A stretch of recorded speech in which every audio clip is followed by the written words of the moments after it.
Hi, welcome to the Cozy Chaos podcast. Today we're going to get started with a slightly new format. Pretty excited about it, so let's go ahead and jump in.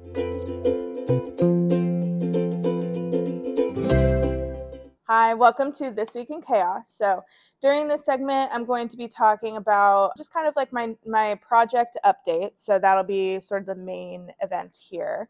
And then just kind of also like what I've been up to this week, what's new, that type of thing. One of the things that's new this week is my little baby rebrand from Brina Makes to the Cozy Chaos podcast. I'm excited about it just because I feel like this gives me a little bit more of a focused direction. So I'm excited about that as opposed to kind of like a little bit more of a nebulous approach that I was taking earlier. So I think that this will be good. All the segments have been retitled, more or less the same thing, so nothing to worry about there for all 13, I think, of my viewers from last week, so nothing too crazy. But yeah, so This Week in Chaos is when we're going to be talking about projects from this week and what I've been up to. So obviously we have an update on the halibut sweater. So this is my current progress, not too crazy of an update compared to last week. So I've still got the body going on here. And then last week we ended up when I was at this stitch marker here. So I got this cute little like butterfly stitch marker. As sort of like a progress keeper is what I'm looking at that as. I've gotten a few inches in since last week. Got a hair there. So I'm pretty proud of this. Like, this is pretty decent for me. Honestly, I've been spending a lot of time with podcast material, just kind of like coming up with ideas and just kind of figuring out what I want to do and sort of like the design elements of the podcast stuff, like the title card and things like that. So I've been having a lot of fun with that, just creatively as something kind of different to work on. So I've been playing around a lot with like the art style of the video. Art style is kind of a strong word. Really, I've just been kind of playing around on Canva, but it's been kind of a nice little creative venture, I think. So I've been having fun with that. So I probably could have gotten a little bit more done if not for the detour into video stuff. But even just making the videos to me is another like project of making. So I have been excited with that as like this new hobby as well. What my plans are for the sleeve right now, it took me a little while to decide what I wanted to do. I was thinking about, typically I do more of a tapered sleeve effect, but one of my friends who's making this sweater, she did kind of like a straight sleeve, which I actually don't think I have like any other projects that do that. So I wanted to try that out. So basically I've done no decreases, which is nice because there's no thinking. It's just mindless stockinette. So I've been just kind of working on that throughout the week. So that was nice because my friends and I went to a movie. So that's one of the other things I've been up to this week. And I will show some videos of that. So basically, since I'm just on mindless stockinette, this was a really easy movie theater project. I always like to pick something for a movie theater that requires like basically no thinking. So a lot of times I'll work on a sock when I'm just kind of working on like the tube part of the sock, or I will pick a yarn cozy, like the Nitty Natty pattern for yarn cozies. So that's like one of my ultimate go-to movie patterns that I work on. So I always like to have one of those started just kind of on the side for any time that I'm doing, just something like a meeting or a movie or hanging out with people where I can just like knit mindlessly and still be really engaged in whatever's happening. So that is one of my kind of strategies there. So I think I've got a couple extra inches to go on this. I tried it on last night and I think it fit to like maybe about here on my arm. So I'm going to go a little bit longer and then see where we're at that point for when I'm going to start the ribbing for the bottom. I still haven't decided if I want to do straight up ribbing on the bottom like this, like the body, or if I want to kind of gather it into a bubble sleeve sort of situation. So this is just like an example with it on my needles. Typically with a bubble sleeve, you would like knit it straight for the most part. And then at the end, you have a couple of decrease rows and then you start your ribbing. And I've done that before and I like the way it fits. I'm kind of just planning on getting to the length that I think is about right and then playing with it at that point to decide what I actually want to do. So jury's still out on how this sleeve will look at the end, but either way, we're going to have like definitely like a flowy, comfortable sleeve situation. So that'll be good. The other thing I'm like a little nervous about is on the body. I haven't blocked this yet, so it's probably not a huge deal, but On the body, it's definitely curling up naturally with the ribbing. Hopefully that blocks out. I'm hoping that should happen. It usually happens, but I don't typically see it like rolling up quite this much pre-block, so I'm a little like unsure about what to expect with that. But we'll just have to go ahead and see. But yeah, so hopefully, I definitely think this week I'll be able to finish this sleeve and then get started on the other sleeve, so that I should hopefully be done in the next couple of weeks here. So that'll be good. But I have a lot of like documentaries and books and things to read. So hopefully like I'll be entertained enough that I'm just like in here, you know, messing around getting it done. So stay tuned for updates there, but it's been a pretty decent week for progress, I think. So we'll see how things go.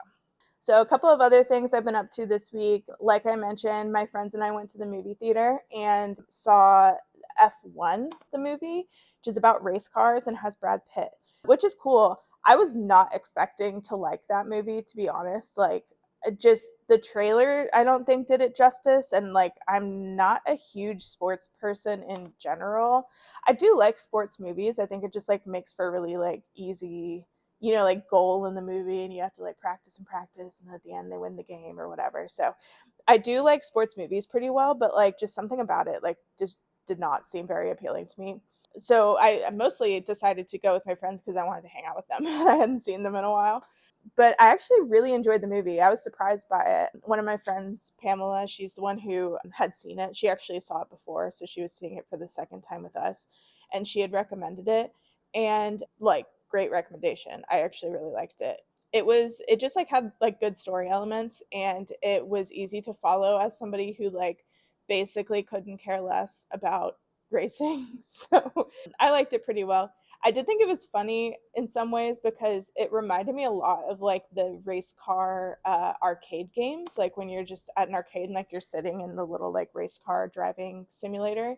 I didn't think it was going to seem so much like that, I guess. Like, because they're just very much like, it's not like a casual turn situation. Like they're driving and then they turn like this and then they turn like that and all this. And it seems very dramatic, but I was just kind of surprised by like how accurate those little like race car simulator things were. I mean, assuming the movie is accurate, but yeah, no, it was interesting. So we all got slushies. I'll put up a video here of that so you can see. And then all three of us are knitters, so we were all sitting there working on our individual projects while the movie was going, and it was a great time. I also got these nacho things at AMC. So it was like a chicken stuffed nacho situation. I was not really expect to like it very much, but it was actually like a little bit like not spicy, but like peppery or something. And it was pretty good. So I'd recommend those if you go to the movie theater sometime soon, like in AMC. They were like pretty good and pretty filling for like a dinner situation. So it's been a nice week. Lots of cozy, a little bit of chaos, but got a chance to hang out with my friends, which I always love to do. Got some inches in on my sweater, so I'm happy with that. And then yeah, just kind of playing around with like artistic like video intros and things like that. So I'm excited about it. And yeah, so let's head on into the next segment. All right, so this segment is called Current Obsessions. So this is going to be kind of like what I'm listening to, what I'm watching, what I'm reading, what I'm playing, just kind of whatever I've been getting up to this week, either during or in between knitting. So we already talked about the F1 movie. Highly recommend if that's something you think you might be interested in. Or even if you don't think you might be interested in it, because I didn't think I was going to be, and I actually really enjoyed it. So I watch a lot of documentaries. My best friend and I especially really enjoy documentaries and kind of chatting back and forth about them and our opinions and things. So this week I had a couple of documentaries that I watched that were actually really good. So the first one I want to talk about is called Fit for TV. That's a new documentary that's on Netflix. I think it just came out like last week or something. Like, it's pretty recent. And it was really interesting. That's about the TV show Biggest Loser, which was like a really popular TV show about like weight loss and stuff that was on TV when I was growing up. I never really watched it knowing a lot of the like science of weight loss. I guess now as an adult, like looking back on it, I can definitely see where it was like very unhealthy and in the way that they were encouraging people to lose weight. Weight loss is definitely like something that's like slow and steady is really the way you want to do things because it's the best for your body. And so I knew a lot of these things going into it, but then watching the documentary, it was really interesting just to see how far they pushed people. And honestly, like a lot of the people that they were interviewing that were a part of making the show, like they talked to like the creator of the show and like producers and things, and even like some of the coaches that were training people in the show. It was kind of amazing to see how much regret they didn't have. Because like obviously it can be kind of like psychologically damaging to go through all of that, especially like on TV in front of everybody. And they were kind of like, yeah, sorry about it. Those people needed to lose weight. And like, sure, maybe they did, but obviously you can do that in a way that promotes like kindness more than like cruelty, you know? So it was really interesting. I think that the documentary did a good job of showing the balance of that. Like they talked to the creators obviously, but I would say like most of the focus was on the like participants, like the actual like people who were competing, because they were interviewing several of them after the fact and kind of like throwing back to clips of the show while it was on. And I think they did a really good job of like really focusing on like the damage that it did and sort of like where it fits into like culture now, and like showing the people as they live now. Because it's one thing if you're working out for like it's your literal full-time job, like 8 hours a day, and like on this like crazy crash diet and everything. But then people go back to their real lives and their jobs and everything, and it's not like they're sitting there working out all day every day anymore. So like their bodies a lot of times just kind of like naturally will want to go back to the place where they were before. And that's part of like the science of weight loss and everything. So yeah, I don't know, I thought it was a really interesting documentary. I really liked it. I never really watched the show, but I've been plus size for several years, so it was an interesting thing for me to watch as somebody who experiences definitely like the stigma on the other end of that. But yeah, I found it really interesting. Definitely recommend if you're interested in documentary. I think it was 3 episodes on Netflix and it was good. So highly recommend that one. The other documentary I watched this week was called Jerry Springer Fights Camera Action, like lights, camera, action. It was really interesting. I definitely think I enjoyed Fit for TV more just because of the like subject matter and my personal interest in it. I like knew of Jerry Springer, and it definitely like would, as I was flipping through channels as a kid, like that was definitely like one that came up. I didn't really like watch the show like that. I don't know that I've seen a single episode like front to end. It was interesting, like especially like its place in the culture. I definitely prefer Fit for TV, like if you're gonna pick one documentary to watch, but it was definitely interesting, like seeing the perspective there, and there was a lot of discussion from the creators of that show as well. All right, so my reading update this week is on Sense and Sensibility. I have gotten a couple more chapters in. It is definitely like getting easier to read, I would say. Like at the beginning, there was a lot of discussion on like somebody's great uncle died and then left his money to this guy, but then this other guy died like a year later and he left his money to his son. It was just kind of like a little confusing to like understand all of the like inheritance law, I guess, of the day. And then also just like the relationships between the different people. So I was definitely like struggling in the first chapter or so, but it definitely got a little bit easier to understand, which I appreciate. So I was at the gym a couple of times this week just walking on the treadmill, and I brought my Kindle with me and I was working on the book at that point. I have found like it really kind of like a nice way to pass the time to read while on the treadmill lately. I've always like watched a YouTube video or something like that, and that's still good, but I find my like eyes wandering all over the place. So being able to read like definitely helps me pass the time a little bit better. So I've been enjoying that. So yeah, just a couple of chapters in as compared to last week. Nothing too crazy. I think that this is definitely going to be the kind of book that I read a little bit at a time, just because it requires a little bit more thinking than if just I was reading some, like regular romance book. So it's just definitely like a little chunk here and there, but yeah, I've been really enjoying it. I will give you guys an update in the next episode to see where I'm at that point. So far, recommend. Not as good as Pride and Prejudice so far, but I have a lot of years of bias to overcome there, so we'll see how it goes. All right, so this segment is called the Chaos Queue. So this is when I'm thinking about what I've got on the horizon after my current project. So staying on the theme with knit projects for now, because I've been definitely in a knitting kick again. My next project right after the halibut sweater will be the Wrap Me Up sweater scarf. I kind of talked about that last week. It's a gift for my mom for Christmas, so that's definitely like the next on my horizon, just so I can make sure I'm getting that done in time, especially since I'm a bit of a slower knitter. I definitely want to make sure I'm like prioritizing that next. Afterwards, though, my friends were asking me some questions about what I wanted to do next, and I thought it was a good thing to think about. So I have just an enormous stash of sock yarn right now. So my main priority is getting through it. I was a part of a Fangirl Fibers Yarn of the Month club, and I really enjoyed that. She has different themes, and I've like loved the stuff that I've worked with from her. So highly recommend checking her out if you're looking for hand-dyed yarn. She had a Yarn of the Month club for, I think, like based on like Taylor Swift songs, and I was a part of it for like almost 2 years, I think. And it was great. Like I really loved getting the skeins every month. It was a really fun little like thing to look forward to.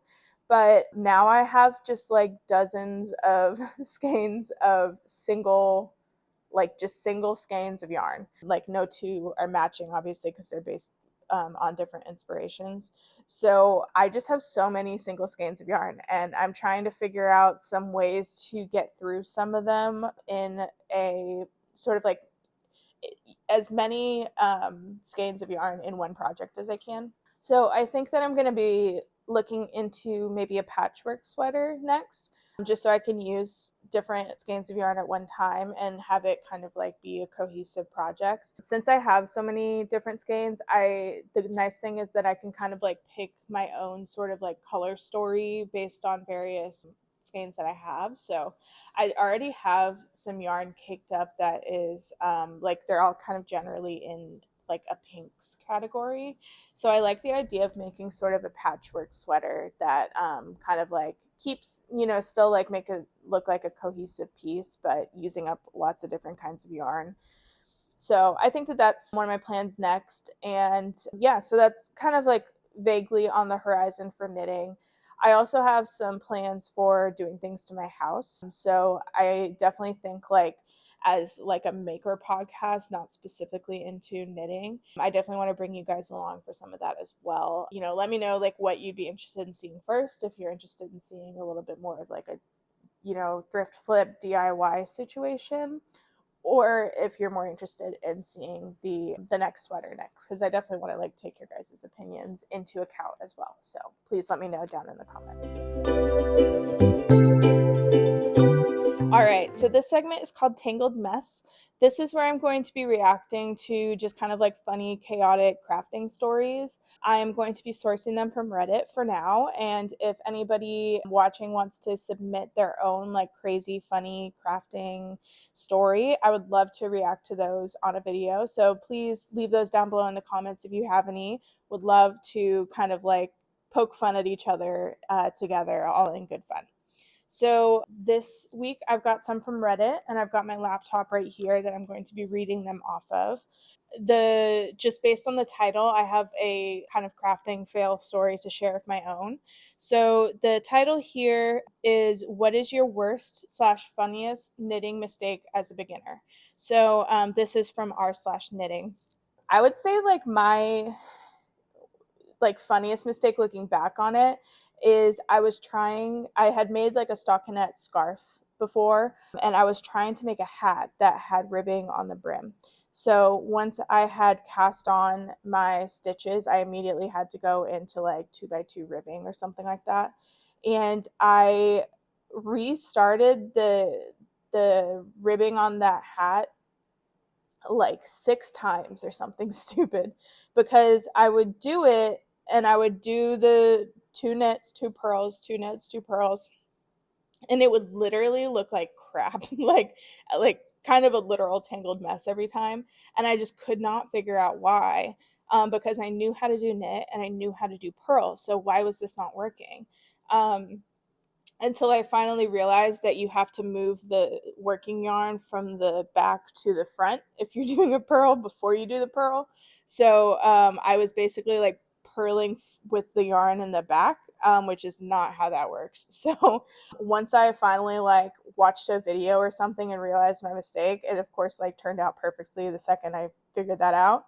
But that was like one where I just remember going over and over again. I just could not figure out what the problem was.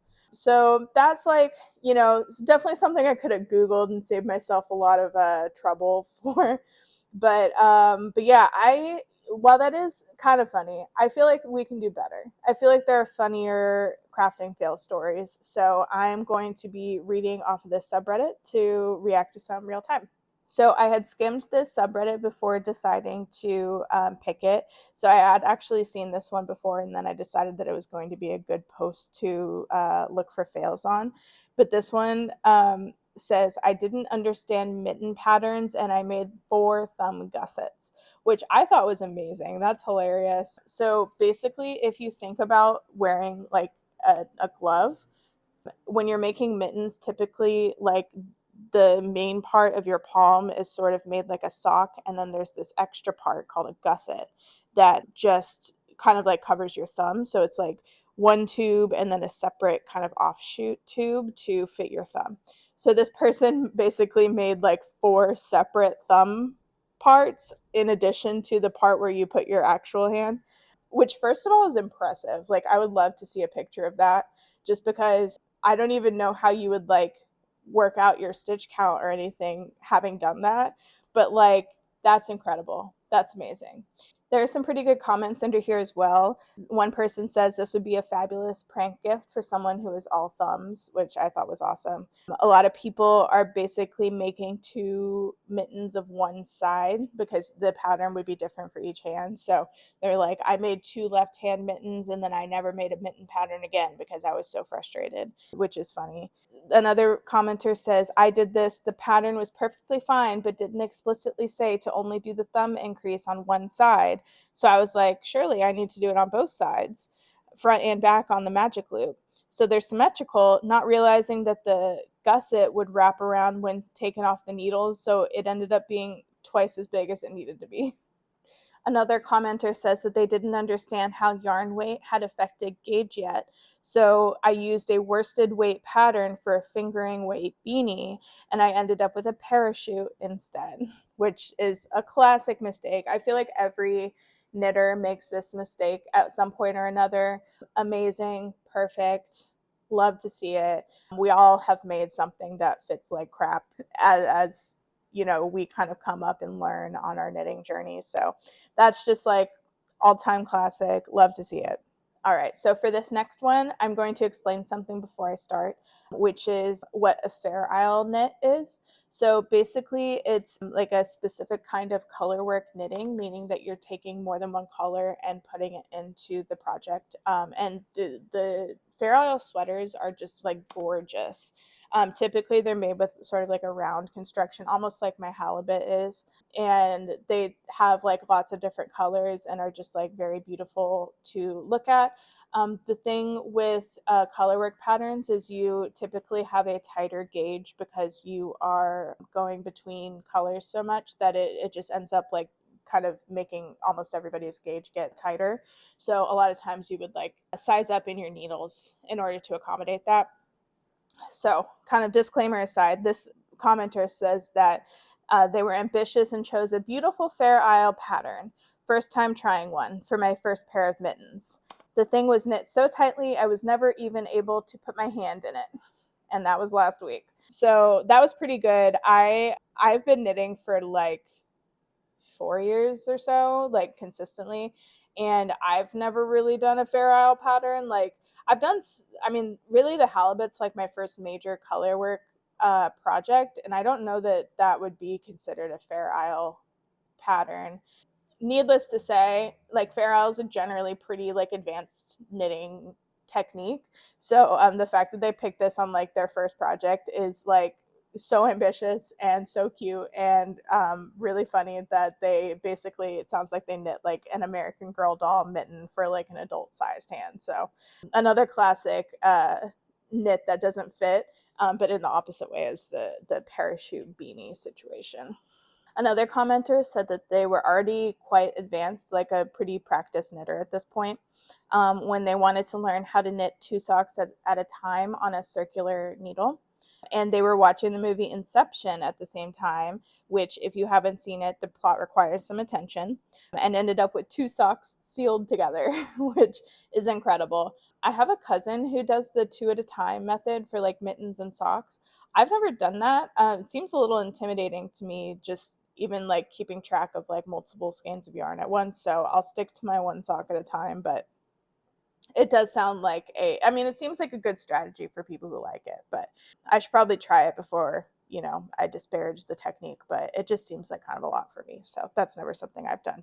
I could see myself making a mistake like this. So maybe it's good that I haven't tried.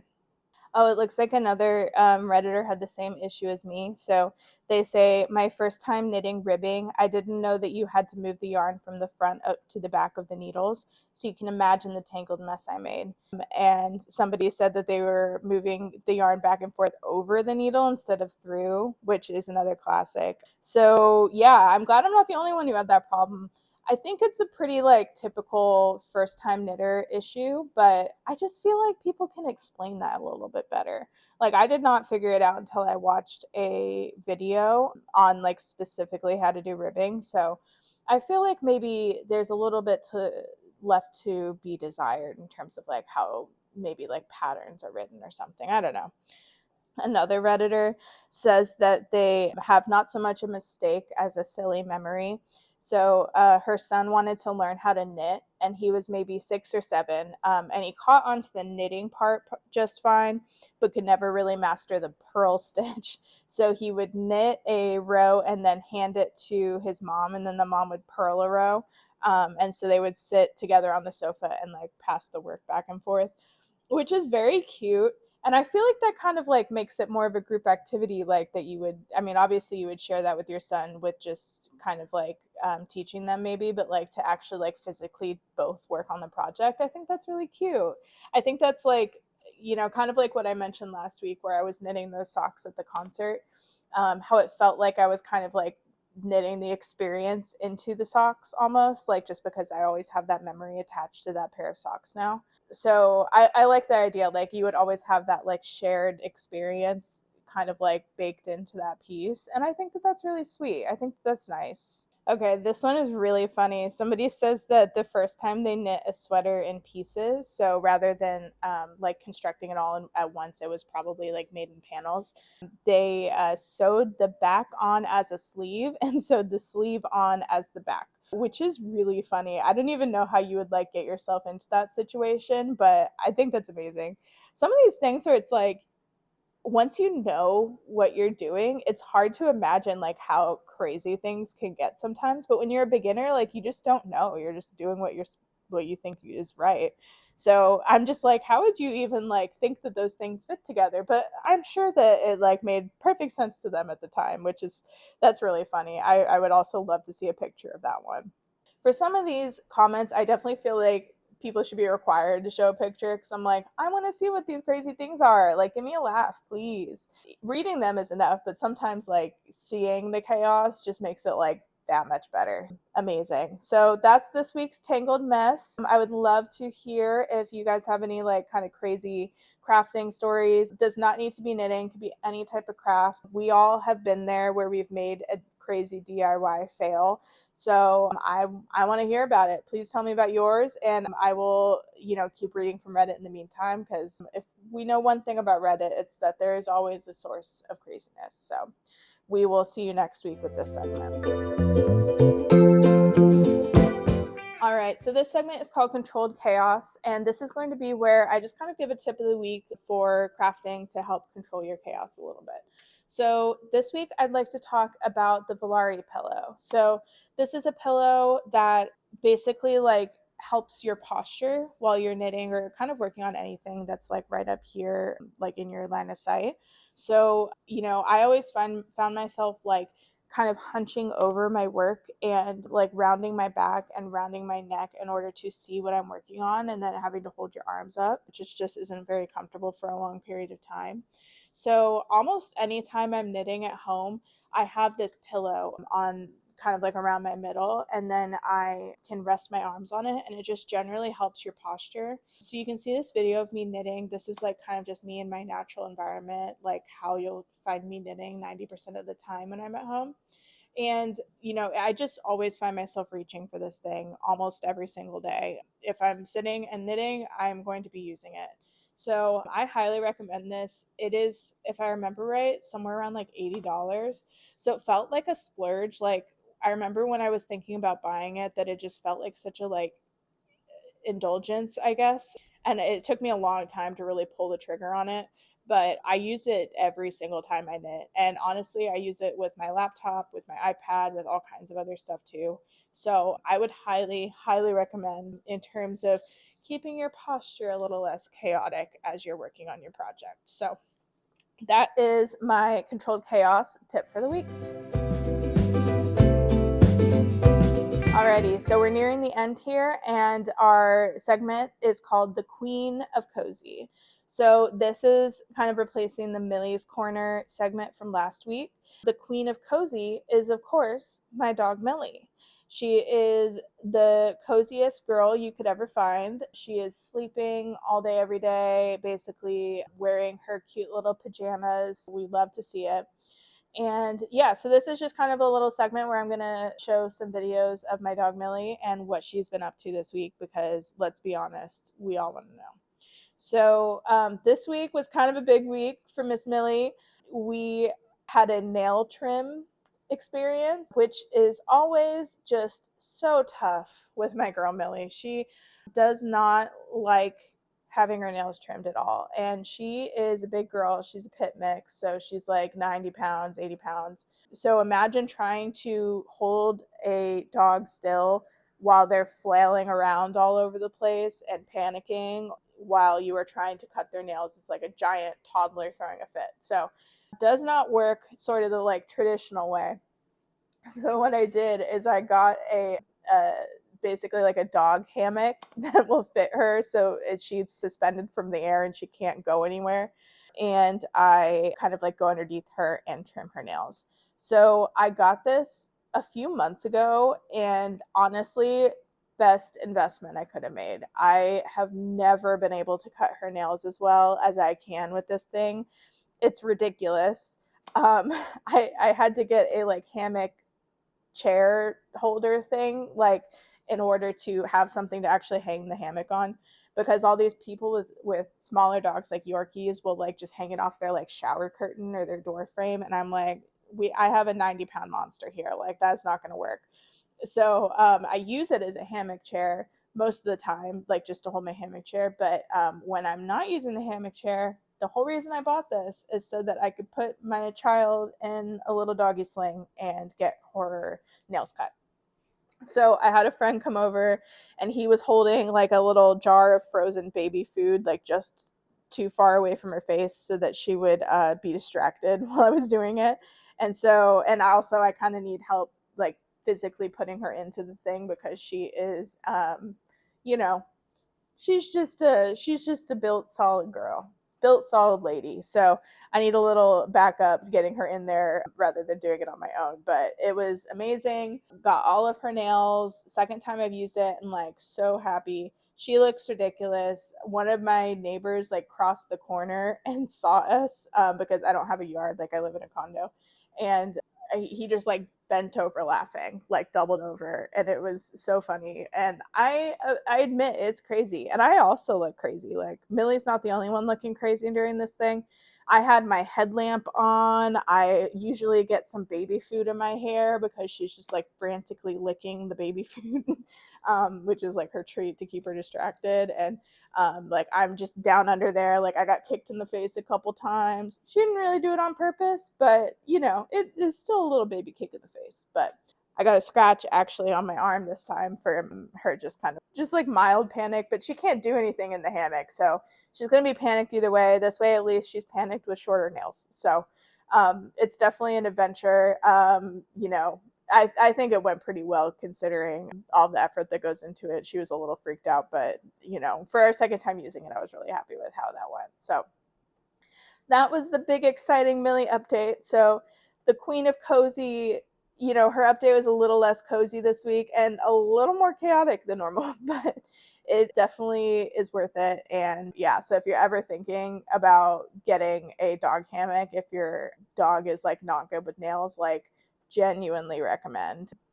It's crazy. It's an experience, but it's definitely worth the money. So that's our Queen of Cozy update for this week.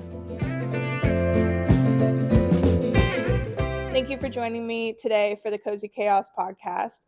I'm having a really fun time making these videos. I'm enjoying it, the process, just in general. So if you have any feedback for me or anything you'd like to see more of or less of, please let me know in the comments. You know what to do. Leave a like, subscribe, all the things. And yeah, we'll see you guys in the coming weeks. Thank you for being here.